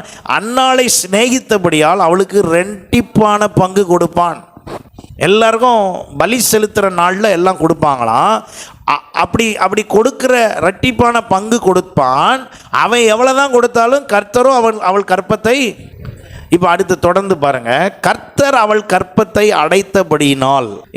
இப்போ வந்து ஒரு விஷயம், ஒரு ஆசீர்வாதம் அவளுக்கு கிடைக்கல, கிடைக்காத ஒரு ஆசீர்வாதத்தை வச்சு அங்கே இருக்கிற வேறு ஒருவர், அந்த வீட்டுக்குள்ளே இருக்கிற இன்னொருத்தர், அதில் அந்த வார்த்தை சக்களத்தி என்று சொல்லப்பட்டிருக்கிறார். அவள் என்ன செய்தாலாம் பாருங்க, இவளை எப்பொழுதும் துக்கப்படும்படியாக அவளை மிகவும் விசனப்படுத்துவாள். ஆனால் இவங்க ஏற்கனவே பலி செலுத்த எங்கே போயிட்டு வர்றவங்க தான், சர்ச்சுக்கெல்லாம் முறைமைப்படி போயிட்டு வர்றவங்க. முறைமைப்படி போய் அன்னாளும் கூட போய் பலியெல்லாம் செலுத்திட்டு தான் வருவாங்க. ஆனால் இந்த அன்னாள்கிட்ட இருந்து கர்த்தர் ஸ்பெஷலாக எதிர்பார்த்ததை கொடுக்க வைக்கிறதுக்கு இந்த பெனினாளை வைத்து கர்த்தர் அவளை என்ன செய்கிறார், பேசுகிறார். துக்கப்படுத்துகிறாருன்னே சொல்லுவோமே. துக்கப்படுத்தினது மட்டுமல்ல, அவளை மிகவும் விசனப்படுத்துவாள். எதையாவது சொல்லி குறை சொல்லிக்கிட்டே இருப்பாள். இந்த குறை சொல்கிறது சில நேரம் கணவன்மார் வந்து மனைவி எப்போ பார்த்தாலும் என்னைய குறை சொல்லிக்கிட்டே இருக்காங்க அப்படின்னு ஒரு கம்ப்ளைண்ட்டு. மனைவியை கேட்டால் கணவன் எப்போதும் என்னை என்ன செஞ்சுக்கிட்டே இருக்காரு, குறை சொல்லிக்கிட்டே இருக்கார். அதனுடைய உள் அர்த்தம் என்னங்கிறத கொஞ்சம் நீங்கள் ஆராய்ஞ்சிங்கன்னா அது குறையா சரிப்படுத்தலாம் என்னது எல்லாம் தெரிஞ்சிடும். இங்கே இந்த பெனினாள் என்ன பண்ணுகிறார், அன்னாளை நித்தம் என்ன பண்ணிக்கிட்டே இருக்கா, துக்கப்படுத்தி கொண்டே இருக்கிறார். இவங்க ஏற்கனவே சர்ச்சுக்கு போகிறாங்க, பலி செலுத்துகிறாங்க, அவங்க எல்லாம் செய்து கொண்டு இருந்தாலும் அங்கே அவள் 7ஆம் வசனம் பாருங்க, அவள் கர்த்தருடைய ஆலயத்துக்கு போகும் சமயத்தில் அவன் வருஷந்தோறும் அந்த பிரகாரமாய் செய்வான், இவள் அவளை, அதாவது இவங்க சர்ச்சில் போய் எல்லாம் இப்படி சேர்ந்து குடும்பமாக நிற்கும் போது பெனினாளுக்கு குழந்தையோடு நிற்பாங்க, அன்னாள் மட்டும் என்ன இருக்காது, குழந்தை இருக்காது. அப்போ இதை யார் பார்த்து மனமடி வாக்குறா? பெனினாள் பார்த்து அன்னாளை மனமடி வாக்குறாங்க. இதை யார் அனுமதித்தது? அன்னாளுக்கு இப்படி ஒரு டார்ச்சர் வருவதற்கு அனுமதித்தது யார்? இப்போ கணவன் வந்து அன்னாள்கிட்ட பேசி பார்க்குறாரு, என்னெல்லாம் சொல்கிறாரு பாருங்க. அன்னாள்கிட்ட கணவன் சொல்கிறாரு, 8ஆம் வசனத்தினுடைய கடைசி அந்த வசனம் பாருங்க. அவன் புருஷனாகிய எல்கானா அவளை பார்த்து, அன்னாளே ஏன் அழுகிறாய், ஏன் சாப்பிடாது இருக்கிறாய், ஏன் சஞ்சலப்படுகிறாய், 10 குமாரரை பார்க்கிலும் நான் உனக்கு, இவர் பில்டப்லாம் விட்டு பார்க்காரு, 10 பிள்ளைக்கு சமானமாக நான் உனக்கு இருக்கேன் பாரு, நான் யார் தெரியுமா? பாஸ்டம்மா சில நேரம் என் பர்த்டேக்கு ஒரு கிஃப்ட்டும் தரலையா அப்படின்வாங்க. அதனால் நானே கிஃப்ட்டு தானே அப்படி சொல்லி சமாளிச்சிருவேன், நானே கிஃப்ட்டு தானே. இப்போ எல்கானாவும் அதேமாரி தான் மனைவிட்டு என்ன சொல்கிறாரு, ஏம்மா 10 பிள்ளைக்கு நான் சமம், நானே உனக்கு புள்ள மாதிரி தான் அப்படிங்கிறதெல்லாம் பேசி பார்க்குறாரு. ஆனால் அங்கே ஒன்றும் நடக்கலை, எதுவுமே ஆகலை. அப்போ ஆண்டவர் அன்னாளை ஆசீர்வதிக்க அவருக்கு விருப்பம், ஆனால் அன்னாள் அதற்கு சில விஷயம் செய்ய வேண்டும். நல்லா கவனிங்க, தேவ ஆசீர்வாதம் வர்றதுக்கு நம்மள்கிட்ட எதிர்பார்க்கிற சில விஷயத்தை நம்ம செய்யாத வரைக்கும் அந்த ஆசீர்வாதம் வர முடியாது. ஆனால் அதை செய்ய வைக்கிறதுக்கு ஆண்டவரே சிலரை அனுமதித்து பேசவே வச்சுருக்கார். சிலரை வச்சு நம்மளை டார்ச்சரே பண்ணி பார்க்குறாரு, சிலரை வச்சு நம்மக்கிட்ட வேதனையை உண்டாக்கி பார்க்காரு. நம்ம அவங்கள்ட்ட போய் என்ன பண்ணிக்கிட்டு இருக்கோம், வம்பு பண்ணிக்கிட்டு இருக்கோம், அவங்கள்ட்ட போய் டஃப் கொடுத்துக்கிட்டு இருக்கிறோம். இல்லை, அதிலிருந்து சரிப்படுத்துறதுக்கு தான் நமக்கு செய்கிறதே. இப்போ அன்னாளுக்கு செய்ததே என்ன, அந்த வீட்டுக்குள்ளே இருக்கிற ஒரு ஆளே இப்போ பேசுது, வீட்டுக்குள்ளே இருக்கிற ஒரு ஆளே துக்கப்படுத்துது, வீட்டுக்குள்ளே இருக்கிற ஆளே व्यसனப்படுத்துது. அந்த நேரத்தில் இப்போ தான் அன்னாள் ஒரு முடிவுக்கு வர்றா பாருங்க. 10ஆம் வசனம் பாருங்க. அவள் போய் மனம் கசந்து மிகவும் அழுது கர்த்தரை நோக்கி விண்ணப்பம் பண்ணி, சேனைகளின் கர்த்தாவே தேவரீர் உம்முடைய அடியாளின் சிறுமியை கண்ணோக்கி பார்த்து உம்முடைய அடியாளை மறவாமல் நினைத்தொருளி உமது அடியாளுக்கு ஒரு ஆண் பிள்ளை கொடுத்தால் அவன் உயிரோடு இருக்கும் சகல நாளும் நான் அவனை கர்த்தருக்கு ஒப்பு கொடுப்பேன், அவன் தலையின் மேல் சவரகன் கத்தி படுவதில்லை என்று ஒரு இதை செய்ய வைக்கிறதுக்கு யாரை ஏவ வேண்டியிருக்கு, பெனினாலை ஏவ வேண்டியிருக்கு. இப்போ புரியுதா உங்களுக்கு? உங்களுக்கு ஏன் சில பிரச்சனை, சில நேரம் இப்படி யோசிப்பீங்க, என்னன்னு தெரியலையா குடும்பத்துக்குள்ளே எவ்வளவு பேசினாலும் சண்டை ஓய மாட்டுங்க, எங்கே ஒரு இடத்துக்கு நீங்கள் வர வேண்டியிருக்கு. நீங்கள் வர்ற இடத்துக்கு வராததுனால சண்டை போட்ட ஆளும் பாருங்கள் 2 நாள் கழிச்சு நான் என்ன இருந்தாலும் இப்படி உன்னை பேசியிருக்கக்கூடாது, சாரி மன்னிச்சுக்கோங்க, இப்படிலாம் காம்ப்ரமைஸ் கூட ஆகும். ஆனாலும் அடுத்த 2 நாளில் திரும்ப ஆரம்பிக்கும். ஏன் ஆரம்பிச்சதுன்னே தெரியாது, ஆனால் முடிவு பார்த்தீங்கன்னா சாரியில் போய் தான் நிற்கும். ஆனால் ஆரம்பித்தது ஏன்னு தெரியாது.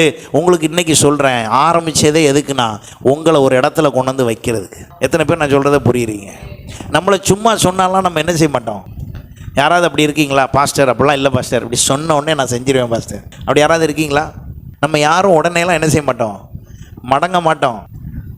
நம்முடைய கேரக்டர், எல்லா மனுஷனுடைய கேரக்டரும் அப்படி தான் இருக்குது. ஏதாவது ஒரு இடத்த தொட்டால் தான் நம்ம என்ன செய்கிறோம், நம்ம கொஞ்சம் வர்றோம். இப்போ அந்த அன்னாளுக்கு அதனால் கற்பத்தை அடைச்சாச்சு, ஒரு ஆளை வச்சு டார்ச்சர் கொடுக்குறாரு. ஏன்னா இந்த அன்னாள் மூலமாக ஒரு சாமுவேல் தீர்க்கதரிசி அவசியமாக இருக்கிறார். அப்போ உங்கள் மூலமாய் தேவனுடைய காரியத்துக்கு ஏதோ ஒன்று சாதிக்க வேண்டியது இருக்கிறது. அதற்காகத்தான் சில பிரச்சனைக்குள்ளே நீங்கள் இன்னும் இருந்து கொண்டே இருக்கிறீர்கள். ஆகையினால தான் அதை விட்டு வெளியவே வர முடியவில்லை. நீங்கள் அதை விட்டு வெளியே வர வேண்டும் என்றால் கண்டிப்பாக இந்த காரியத்துக்குள்ளே நீங்கள் அனுமதிக்கப்படுவதை புரிந்து கொள்ள வேண்டும். காரணம் இல்லாமல் பிரச்சனை, காரணம் இல்லாமல் குழப்பம், எதுக்கு இது, ஏன் ஓயாதா, இதே பிரச்சனை தானே, இதையே தான் சொல்லிக்கிட்டு இருப்பீங்களா, இப்படியே தான் பண்ணிக்கிட்டு இருப்பீங்களா, இதுக்கு தான் உங்களை நான் கல்யாணம் பண்ணேன்னா இதுக்கு நான் என்ன பண்ணிடலாம் அப்படின்னு நிறைய என்னெல்லாமோ பேசுவாங்க. என்னெல்லாம் முடியுமோ எல்லாம் பேசிடுவாங்க. ஆனால் ஏன் செய்யப்படுது, ஏன் இப்படி நடக்குது, இவர் ஏன் இப்படி பண்ணுறாரு, ஏன் இந்த மாதிரி பேசுகிறாரு, அந்த முடிவுக்கு வர்றதுக்கு நமக்கு யாருக்கும் தெரியல. ஆண்டவர் அனுமதித்திருக்கிறார். ஆண்டவர் பெனினாலை அனுமதித்தார். அந்த அனுமதி பேச்சு இப்போ அண்ணாளை எங்கே போய் விட்டுருச்சு? எப்போதும் சர்ச்சுக்கு போகிறவங்க தான், நல்லா புரிஞ்சுக்கோங்க. எப்போதும் வழக்கம் போல் எங்கே போயிட்டு வர்றவங்க தான், பலி செலுத்த தேவாலயத்துக்கு போயிட்டு வர்றவங்க தான். இன்றைக்கி அன்னாள் ஸ்பெஷலாக போயிருக்கிறார். இந்த ஸ்பெஷலாக போனதுக்கான காரணம் யார் என்றால், ஆண்டவர் பெனினாள் மூலமாக பேசின பேச்சு தாங்க முடியல இவளுக்கு. அப்போ இவள் பிள்ளை இல்லை என்பது ரொம்ப வருஷமாக தெரியும். இவளுக்கு பிள்ளை இல்லை என்பதற்கு அவர்கள் பலி செலுத்த போகிற நேரம், அங்கே பலி செலுத்த பெனினாலும் அவளுடைய பிள்ளைகளும் நிற்கும் பொழுது தான் பிள்ளை இல்லாமல் இருக்கிறோம் என்பது எங்கே வச்சே தெரியும்?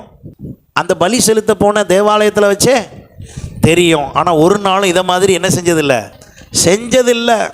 அப்போ ஒரு நாள் வருகிறது, அன்னாள் மனம் முகந்து மனம் கசந்து போய் அழுது பொருத்தனை பண்ணி தன்னுடைய மனதில் இருந்தது எல்லாத்தையும் அவள் ஊற்றி விட்டாள். நீங்கள் அந்த பகுதி முழுவதையும் நீங்கள் வாசித்து பார்ப்பீர்கள் என்றால் அவள் சொல்லுகிற காரியம் 15ஆம் வசனம் பாருங்கள். அதற்கு அன்னாள் பிரயுத்தரமாக, அப்படி அல்ல என் ஆண்டவனே, நான் மன கிளேசம் உள்ள ஸ்திரீ, நான் கர்த்தருடைய சந்நிதியில் என் இருதயத்தை அந்த ஊற்ற வைக்கிறதுக்கு தான் யார் அனுப்ப வேண்டியிருக்கு?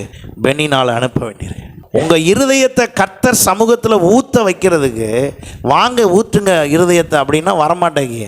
அங்கே ஏதாவது ஒன்று ஆயிடுச்சுன்னா, பாஸ்டர் எந்த ஊரில் இருந்தாலும் சரி, தயவுசெய்து வந்துடுங்க பாஸ்டர், நம்ம நாளைக்கு சர்ச்சுக்கு நான் வரேன், நம்ம உட்காந்து ஜெபம் பண்ணிடுவோம். ஏங்க என்னங்க அவசரம், அது ஊற்றி தான் ஆகணும், வேறு வழி இல்லை. தேவ சமூகத்தில் இன்றைக்கி என்ன செஞ்சு தான் ஆகணும்? ஊற்றி தான் ஆகணும். ஏன்? அங்கே கொடுத்த குடைச்சல் அப்படி.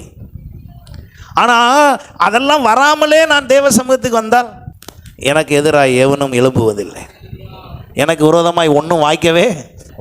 எனக்கு எதிராக வர வேண்டிய அவசியம் இல்லை. ஏன்னா எனக்கு எதிராக வர்றதே எதுக்குன்னா, என்னைய மடக்கிறதுக்கு தான், என்னைய கொண்டு வர்றதுக்கு தான். இதை புரியாமலே இன்றைக்கி நிறையா பேர் என்ன பண்ணிகிட்டு இருக்காங்கன்னா, தங்கள் காரியம் வாய்க்காமல் எத்தனை விதத்தில் கர்த்தர் செய்தாலும் அடைத்தாலும் அதை மல்லு கட்டி அதை ஜெயிக்க முயற்சி பண்ணுறாங்களே ஒழிய, அடைச்சது எதுக்கு, கொண்டு வந்தது எதுக்கு, இப்படி ஏற்பாடு, இப்படி ஏன் நம்மளை எல்லாரும் பேசுனாங்க, நம்ம ஏன் இப்படி ஒரு தலைக்குனிவுக்கு வந்துட்டோம், இதை பற்றி யோசனை இல்லை. இன்றைக்கு கர்த்தர் உங்களோடு பேசுகிறார். அவர் உங்களை ஆசீர்வதிக்கவே விரும்புகிறார். உங்களை ஆசீர்வதிக்க தான் விரும்புகிறார். அந்த ஆசீர்வாதத்துக்கு சில குணாதிசயம் வேண்டாம். அல்லேலூயா. சில வழக்கு முறை வேண்டாம், சில சூழ்நிலைகள் வேண்டாம். உங்கள் மனைவியாக இருந்தாலும் கணவனாக இருந்தாலும் உங்களுடைய குடும்பத்துக்குள்ளே நீங்கள் உங்களுடைய சகோதரர்கள், உங்கள் உடன் பிறந்தவர்கள் எல்லாரோடும் ஐக்கியமாக இருப்பதற்கு பழகுங்கள். எல்லாத்துக்கும் லென்ஸை தூக்கக்கூடாது. லென்ஸ்னால் தெரியுமா? ஆமாம், இப்படி சாதாரணமாக பார்த்தா கம்மியாக தெரியும், லென்ஸ் வச்சு பார்த்தா எப்படி தெரியும்? எல்லாமே பெருசாக தெரியும், சின்ன விஷயம் கூட பெருசாக தெரியும். அப்படி செய்யக்கூடாது. ஏன்? ஆண்டவர் அதை சரி பண்ணுறதுக்குன்னே சில நேரம் பாருங்கள், இந்த மாதிரி சகோதரர்களுக்குள்ளே குடும்பத்துக்குள்ளே போட்டு ஆட்டி எடுத்துருவார். எல்லாம் என் குடும்பமே மோசங்க. சில பேர் சொல்லுவாங்க என் குடும்பமே மோசம். என்னாச்சு? அது என் கூட பிறந்தவங்க இவங்க எல்லாம் மோசமாக பேசுகிறாங்க. அவங்க பேசுகிற பேச்சு, எங்கள் சித்தப்பான்றாரு, பெரியப்பான்றாரு, எல்லா சொந்தமும் என் மேலே ஒரே பொறாமை, ரொம்ப ஓவராக பேசுகிறாங்க. புரிய தரல உங்களுக்கு. வேறு எங்கேயும் ஆண்டவர் உங்களை கொண்டு வர விரும்புகிறாரு. இதுக்கு வேறு வழி இல்லை. உங்களை பற்றி ஏற்கனவே தப்பாக நினச்ச ஆளை வச்சு தான் என்ன செய்ய முடியும்? பேச முடியும். என் மேலே பொறாமப்பட்டிருக்க ஆளை வச்சு தான் என் மேலே என்னைய செய்ய முடியும்? அம்பு எய்ய முடியும். என் மேலே பொறாமையே படாத இன்னொரு ஆளை கூட்டிகிட்டு அம்பு எய்ய முடியாது. அப்போ வேறு யாரோ ஒருத்தர் அறிமுகம் இல்லாதவன் என் மீது பொறாமைப்பட முடியாது. என் சொந்தம் என்னிடத்தில் பொறாமைப்படலாம். அந்த சொந்தத்தை வச்சு என் மேலே இப்போ என்ன வருது? பொறாமைப்பட்டு பேசுகிறதெல்லாம் வருது. இப்போ நான் என்ன செய்யணும்? என்னைய சுற்றி என் சொந்த பந்தம், என் குடும்பத்துக்குள்ளே அடிக்கடி காரணம் இல்லாத சண்டை கணவன் மனைவிக்கு இடையில வந்துக்கிட்டே இருக்குன்னா ஒன்றை புரியுங்க, ஆண்டவர் உங்களை ஆசீர்வதிக்கிறதுக்கு உங்களை எங்கேயோ ஒரு இடத்துக்கு கூட்டிகிட்டு வர விரும்புகிறார். எத்தனை பேர் நான் சொல்கிறது புரியுது? அந்த இடத்த புரிஞ்சு கரெக்டாக போயிடுங்க, இது பிரச்சனை எல்லாம் சால்வ் ஆயிரும். ஏன்னா பிரச்சனையே உங்களை புஷ் பண்ணுறதுக்கு தான். சில விஷயத்தை செய்யலைன்னா நீங்கள் சில மாதிரி செய்ய மாட்டீங்க. அப்போ ஆண்டவர் அதற்காக இந்த அன்னாள் இடத்துல அதை செய்தார். அன்னாளுக்கு அதை செய்த பொழுது அன்னாள் செய்த பொருத்தனையின்படி அன்னாள் செய்து முடித்தாள். ஹல்லேலூயா. இன்றைக்கி நம்ம ஒவ்வொருவருடைய வாழ்க்கையிலையும் இதை நாம் புரிந்து கொள்வோம். நான் வேதத்தில் பல உதாரணத்தை சொல்லி கொண்டே போகலாம். யாக்கோபை குறித்து நான் சொல்ல வேண்டும் என்றால், யாக்கோபு ஆதியாகமம் 29ஆம் அதிகாரத்தில் 29, 30, 31 32 அதிகாரங்கள், இந்த 4 அதிகாரங்களிலே யாக்கோபை குறித்து அதிகமாய் சொல்லியிருக்கிறது. நான் அப்படியே உங்களுக்கு அதை புரியும்படி சொல்லி நான் முடிக்க விரும்புகிறேன். இந்த யாக்கோபு தன்னுடைய பிரச்சனை சூழ்நிலை நிமித்தமாக, இவனுக்கு ஒரு கேரக்டர், என்ன கேரக்டர்னாலும் யாருனாலும் ஈஸியாக என்ன பண்ணிடுவார். அவருடைய கேரக்டரே என்னென்னா டக்குன்னு தனக்கு ஆதாயம் பார்க்குற ஆள். இந்த குணத்தை எப்படியாவது என்ன செய்யணும்னு ஆண்டவர் நினைச்சாரு, மாற்ற வேண்டும். ஏன்னா சந்ததியை ஆண்டவர், இப்போ ஆபிரகாம் ஆசீர்வதிக்கப்பட்டார், ஒரு பிள்ளை. ஈசாக்கு ஆசீர்வதிக்கப்பட்டார், 2 பிள்ளை. யாக்கோபு ஆசீர்வதிக்கப்பட்டார், எத்தனை பிள்ளை? 12 கணக்கில் கோத்திரத்தின் பிள்ளை. சரியா? நான் உங்களுக்கு அடுத்த முறை அந்த கணக்கு கரெக்டாக சொல்கிறேன். 12 கோத்திரத்தின் முறை, அதாவது யாக்கோபுடைய 2 குடும்பத்தின் மூலமாக 12. அது இல்லாமல் அவர்களுக்கு வேலைக்காரர்கள் இருந்தார்கள், அவர்களுக்கு பிறந்த பிள்ளைகள் பெருசு. அப்போ யாக்கோபு மூலமாய் சந்ததி வர வேண்டும். இப்போ யாக்கோபு யார் என்றால் சந்ததியின் தகப்பன். சந்ததிகளின் தகப்பன் யார்? யாக்கோபு. விசுவாசத்தின் தகப்பன் யார்? ஆபிரகாம். இப்போ ஆபிரகாம்ன்ட்டு சொன்ன வாக்கு தத்துவம் யார்கிட்ட தான் நிறைவேறுதுன்னா பேரண்ட்டை தான் நிறைவேறுது. பேரன் மூலமாக தான் இப்போ ஆக்டிவ் ஆகிட்டு இருக்கு, பிள்ளைங்க நிறையா பிறந்திருக்கு. இப்போ யாக்கோபிட்ட இருக்கிற குணம் சரியில்லை. என்ன குணம்னா, யாக்கோபிடத்தில் தன் சகோதரனை ஏமாற்றுகிறான். போன இடத்துல தான் மாமனாரே என்ன பண்ணுறாரு? ஏமாத்துறாரு. எல்லா பக்கமும் ஏமாத்தினாலும் ஆண்டவர் அவனோடு கூட இருந்து அவனை ஆசீர்வதிக்க விரும்பினபடியால், யாக்கோபுக்குள்ளே கர்த்தருடைய உடன்படிக்கை இருந்தபடியால் அவனை ஆசீர்வதிப்பதற்காக இந்த யாக்கோபோடு கூட கர்த்தர் இருந்தார். நீங்கள் 30:27 படிங்க. இது யாரை பார்த்து சொல்கிறா தெரியுமா? முத ஸ்டார்டிங். இது ஸ்டார்டிங்கில் மருமகனை பார்த்து வீட்டுக்கு வந்த அக்கா பையன், சகோதரியுடைய பையன் வீட்டுக்கு வந்திருக்கான். அவன் வந்த உடனேயே இந்த லாபானுக்கு ஒரு புரிதல் வருது. என்ன புரிதல் வருதான் பாருங்க. உன் நிமித்தம் கர்த்தர் என்னை ஆசீர்வதித்தார் என்று சில அடையாளம் வருது எனக்கு. நீ என் வீட்டுக்கு வந்த உடனே என் வீட்டில் சில அடையாளம்லாம் மாறுது. இப்போ லாபான் கணக்கு பாருங்கள். இவனே ஏமாத்துக்காரன் யாக்கோபு. லாபான் அவனோட பெரிய ஆளாக இருப்பான் போல, மாமா இல்லாமல். அவன் என்ன பண்ணுறான் பாருங்க. இவன் மூலமாக நம்ம குடும்பத்துக்கு ஆசீர்வாதம்னா எப்படியாவது நம்ம பிள்ளைய 2 இவனுக்கு என்ன பண்ணி வச்சிடணும்? கட்டி வச்சிடணும். 2 மருமன் வந்தால் சரி வராதுன்னு ஒரே மருமன் ஆகிட்டார். இப்போ யாக்கோபுனுடைய சூழ்ச்சியை லாபான் அதே சூழ்ச்சியில் இவனை இது பண்ணுறாரு. ஆனால் நல்லா கவனிங்க, கர்த்தர் ஆசீர்வதிக்கணும்னு நினச்சது யாரை தான்? யாக்கோபை தான்.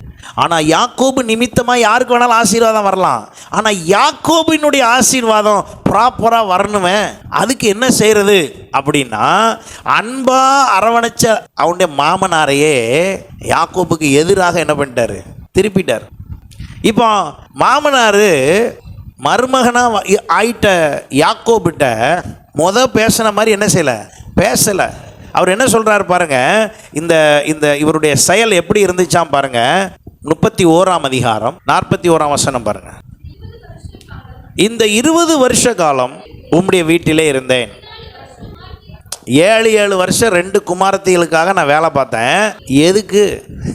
சம்பளத்தை ஏன் மாற்றணும்? 10 முறை மாற்றினாராம்.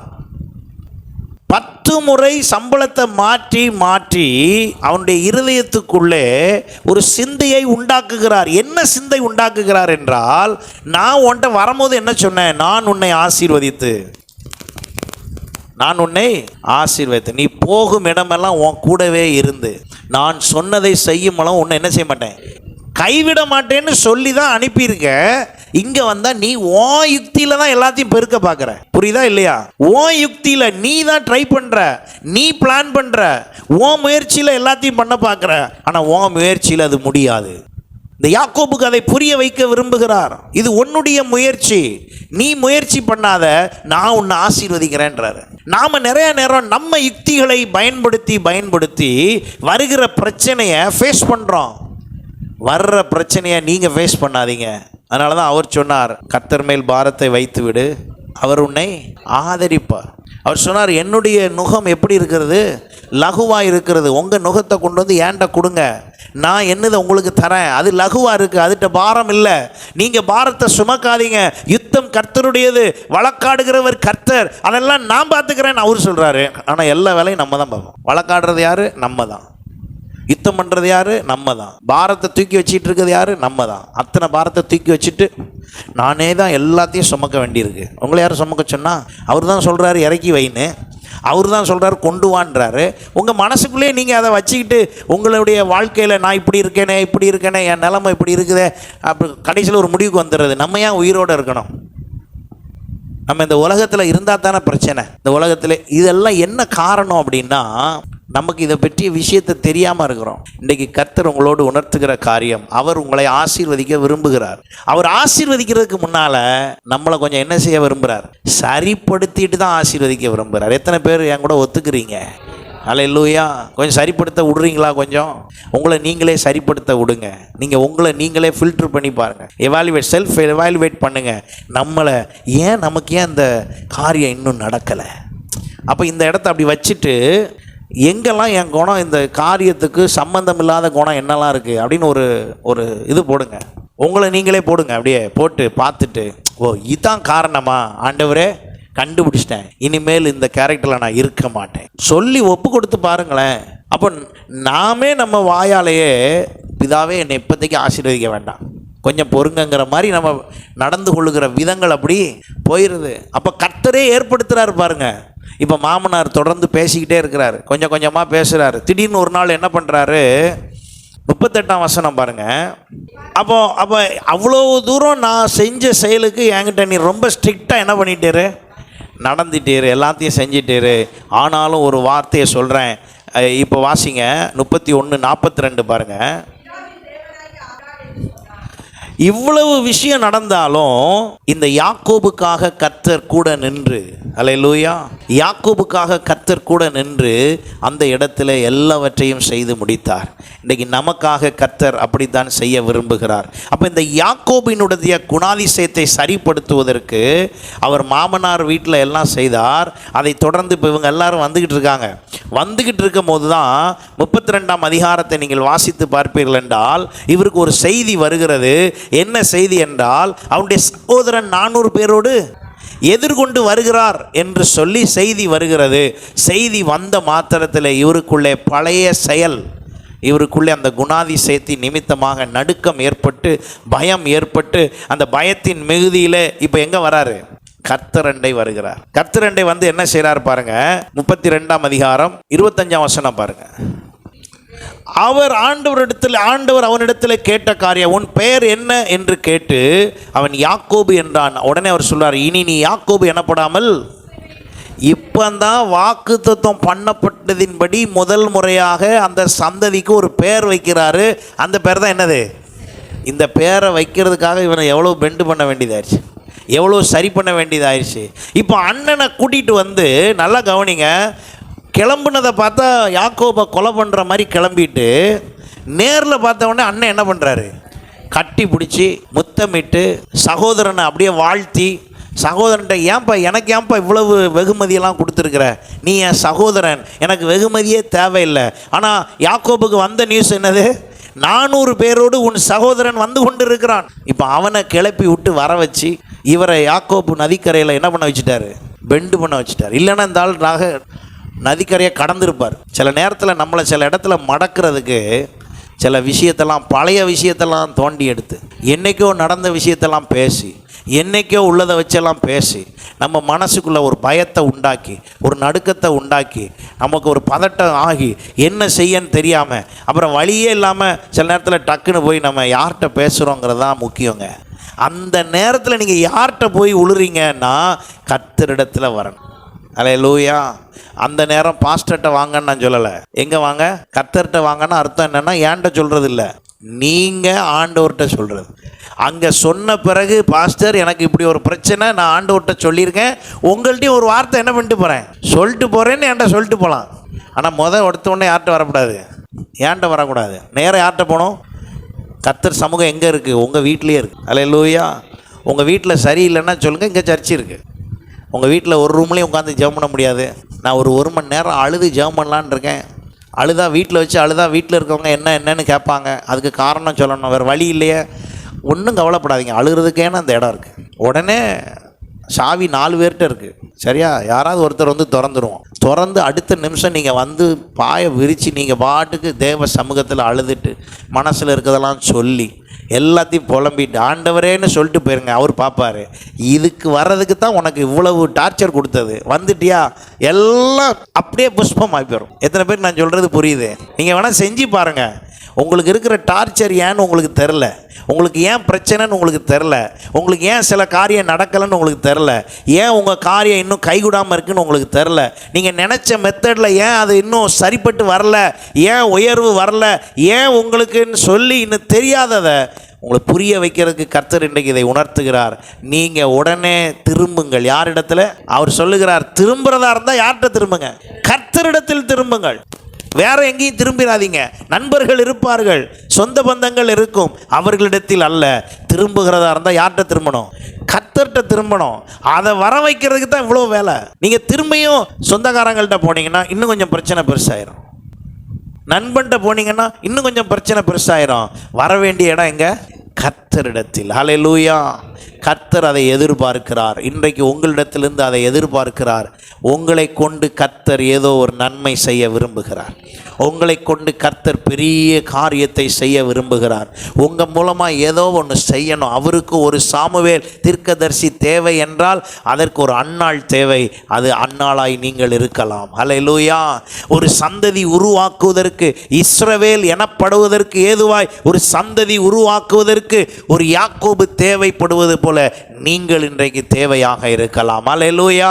ஒரு விசுவாசத்தின் தகப்பனாக ஒருவர் தேவைப்படுவதற்கு ஆபிரகாம் அன்றைக்கு தேவைப்பட்டது போல நீங்கள் தேவைப்படுகிறவர்களாக இருக்கலாம்.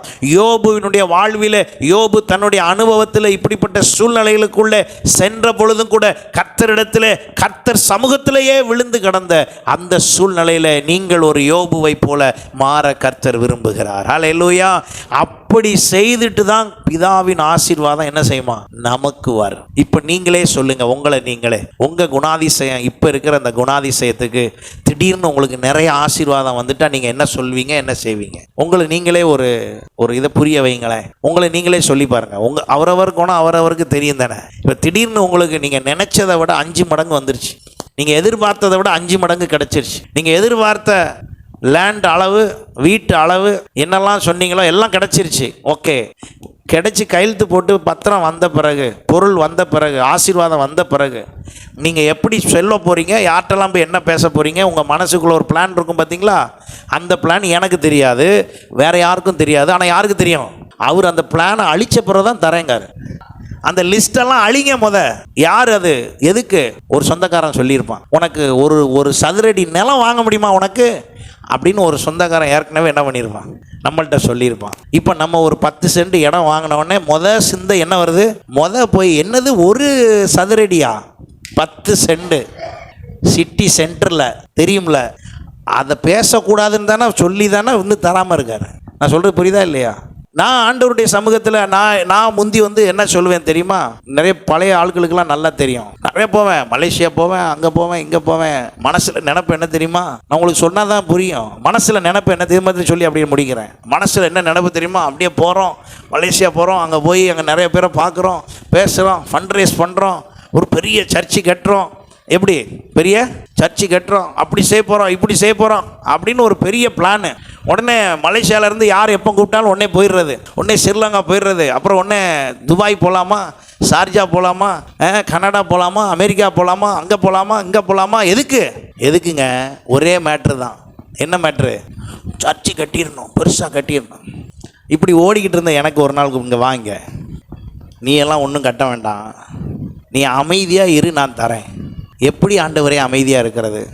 எப்படி ஆண்டவரே அமைதியாக இருந்தோடனே நான் ஒரு கால்குலேஷன் போட்டேன். இந்த வருஷம் அப்படி தானே, வெளிநாட்டில் இருந்து யார் கூப்பிட்டாலும் என்ன செய்ய மாட்டேன், போக மாட்டேன். ஆனால் நம்ப மாட்டீங்க, அப்போந்தான் துபாயிலிருந்து வரியா, ஃப்ரான்ஸில் இருந்து வரியா, ஜெர்மனில் இருந்து வரியா, ரொம்ப நாளாக சொல்லிக்கிட்டு இருந்தீங்க பாஸ்டர், ஒரு 5 நாள் meeting pastor, up and down flight charge நாங்களே போட்டுருவோம், உங்களுக்கு தங்குற செலவெல்லாம் நாங்களே பார்த்துருவோம், நீங்கள் நேராக ஃப்ளைட்டில் வர்றீங்க, உங்களை ஏர்போர்ட்டில் பிக்கப் பண்ணுறோம், வைக்கிறோம், ஜெர்மனியை சுற்றி காட்டுறோம், நீங்கள் பிரசங்கம் முடிச்சுட்டு வீட்டுக்கு வந்துடுறீங்க. எப்போ தெரியுமா? நான் எப்போ பொருத்தனை பண்ணியிருந்தேனோ அப்போ. ஆனால் ஆண்டு ஒரு நாம மகிமைக்கு சொல்கிறேன், அந்த 52 ஞாயிற்றுக்கிழமையும் லோக்கலில் கூட ஒரு இடத்துக்கு கூட நான் போகல, அமைதியாக இருந்தேன். அந்த நேரத்தில் எனக்கு வந்த அழைப்புகளுடைய லிஸ்ட்டு பாஸ்டர்மாட்ட கேளுங்க, அவங்களே ஆச்சரியப்பட்டாங்க. ஆனால் அந்த அழைப்பு கொடுக்க வச்சதெல்லாம் யார் தெரியுமா? யார் தான் அழைப்பு கொடுக்க வச்சா? ஆமாம், அங்கே இருக்கிற அவ்வளோ பேர்ட்டி ஆண்டவர் சொல்லியிருக்காரு, இப்போ கூப்பிடுங்கடா எல்லாரும், டேனியல் தனபால இப்போ கூப்பிடுங்க, எல்லாம் சொல்லுங்க, இப்போ சொல்லுங்க, வான்னு கூப்பிடுங்க. ஏன்னா இப்போ நான் வரமாட்டேன்னு சொல்லியிருக்கேன்ல, நான் ஆண்டவர்கிட்ட சொல்லியிருக்கேன்ல போக மாட்டேன்னு சொல்லி. அது அப்படியே கடைசியில் 1 வருஷமாகி 2 வருஷமாகி அப்புறம் கொரோனாவும் வந்து 4 வருஷம் ஆயிடுச்சு.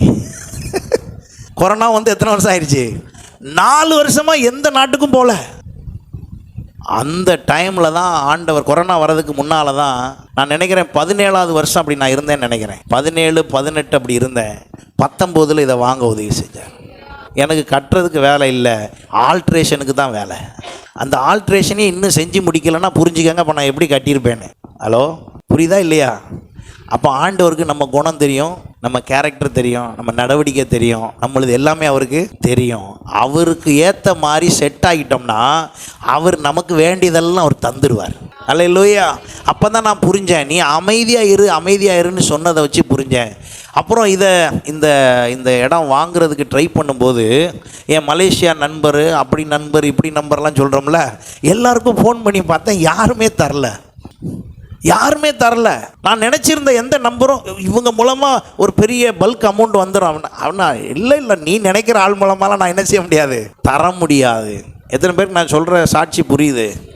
நாம் நினைக்கிறபடி இல்லைங்கிறதுக்கு வாங்க, உங்கள் மனசில் இருக்கிற சில பிளான் எல்லாம், அஜெண்டாலாம் அழிச்சிருங்க. நான் நல்லா ஆயிட்டு போய் அவங்கள போய் அந்த வார்த்தை இங்கே சொல்லலாமான்னு தெரில, நான் 4 கேள்வி நறுக்குன்னு என்ன பண்ணிட்டு வந்துடுவேன், கேட்டுட்டு வந்துடுவேன் அப்படின்னு மனசில் எழுதி வச்சுருந்தீங்கன்னா இன்றைக்கி அழிக்கணும். அதை ஏன் அழிக்கணும்னா, அழிச்சா தான் ஆசீர்வாதம் வரும். யார் ஆசீர்வாதம்? கர்த்தருடைய ஆசீர்வாதம் வரும். ஏன்னா அவர் தந்த உடனே அந்த ஆசீர்வாதத்தோடு தூக்கிட்டு போய் நீங்கள் என்ன பேச போகிறீங்க? அவருக்கே கெட்ட பேர் வர்ற அளவுக்கு, அவருடைய நாமம் தூஷிக்கிற அளவுக்கு பேச போகிறீங்க.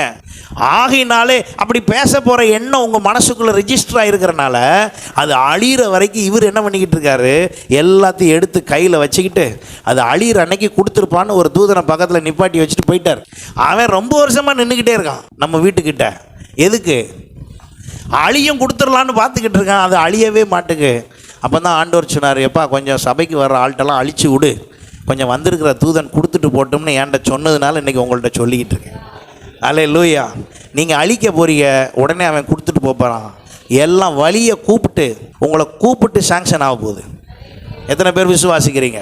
உங்களை கூப்பிட்டு, நீங்கள் போய் இல்லை, உங்களை கூப்பிட்டு கர்த்தர் தரப்போகிறார். உங்களை அழைத்து கர்த்தர் எதை செய்யணும்னு நினைச்சாரோ அதை செய்ய போகிறார். அதுக்கு ஒரே வழி, முன்னக்கூட்டி நான் இப்போ என்ன செய்யணும், எனக்கு கர்த்தர் வைத்திருக்கிற ஆசீர்வாதம் யார் மூலமாக வச்சுருக்காரோ அவங்க மூலமாக தான் வச்சுருப்பார். நீங்கள் சொல்லிகிட்டு இருப்பீங்க, இந்த சொந்தக்காரங்க மூலமாலாம் நம்ம இந்த விஷயத்தை செய்யவே கூடாது. ஆண்டவர் அது மூலமாக தான் உங்களுக்கு வச்சுருப்பாரு. அதை நீங்கள் ஸ்டார்ட் பண்ணால் தான் உங்களுக்கே அடுத்த லெவல் திறக்கும். நம்ம அதில் பிடிவாதமாக இருந்தோன்னா கர்த்தர் அதை செய்யவே முடியாது. நீங்கள் ரட்சிக்கப்பட்ட அன்னைக்கே புரிந்து கொள்ளுங்கள், யாரோடும் விரோதமாய் போவதில்லை. நீங்கள் ரட்சிக்கப்பட்ட அன்னைக்கு நீங்கள் இயேசுவை ஏற்றுக்கொண்டால் யாருக்கு விரோதமாகவும் போவதில்லை, யாரு கூடும் பிரச்சனை பண்ணுவதில்லை. சண்டைக்கு வந்தவர்களிடத்தில் சமாதானம் பண்ணுங்கள். நீங்கள் இயேசுவை ஏற்றுக்கொண்டீர்கள் என்றால் உங்கள் அன்பு வெளிப்படட்டும். யாரை குறித்தும் போட்டியாய் பேச வேண்டாம், யாரை குறித்தும் பொறாமையாய் பேச வேண்டாம், யாருடைய வளர்ச்சியை பற்றி பேச வேண்டாம். இயேசு உங்களுக்குள் இருப்பார் என்றால் அதை நீங்கள் வெளிப்படுத்த அவரை பற்றி பேசுங்கள், அவருடைய நாமத்தை குறித்து பேசுங்கள். உங்களுக்குள்ளே தேவையில்லாத குணாதிசயங்கள் இப்படி ஒரு மூர்க்கமாக, கோபமாக, பழிவாங்கும் எண்ணமாக உள்ளத்துக்குள்ளே இருந்து கொண்டு இருக்கும் என்றால், உங்களுடைய சகோதரருக்குள்ளேயோ, சொந்தத்துக்குள்ளேயோ, குடும்பத்துக்குள்ளேயோ, உடன் பிறந்தோரிடத்திலேயோ, மற்ற சொந்தத்தினிடத்திலேயோ ஏதாகிலும் பழி வாங்குகிற எண்ணங்கள் இருக்கும் என்றால் இன்றைக்கு அவைகளெல்லாம் அழித்து போடுங்கள். அதெல்லாம் அழித்து பாருங்கள். அடுத்த வினாடியே கர்த்தர் உங்களுக்கான ஆசீர்வாதத்தை கொண்டு வந்து கொடுக்க அவர் வல்லவராயிருக்கிறார். நீங்கள் தேடி போகவில்லை, நம்மை தேடி வந்த தெய்வம் ஆசீர்வாதத்தையும் அப்படியே தர விரும்புகிறார். எத்தனை பேர் விசுவாசிக்கிறீங்க? விசுவாசிக்கிற உங்களுக்கு அப்படியே ஆக கடவுது. கர்த்தர் உங்களோடு இருந்து உங்களை ஆசீர்வதிப்பாராக. God bless you.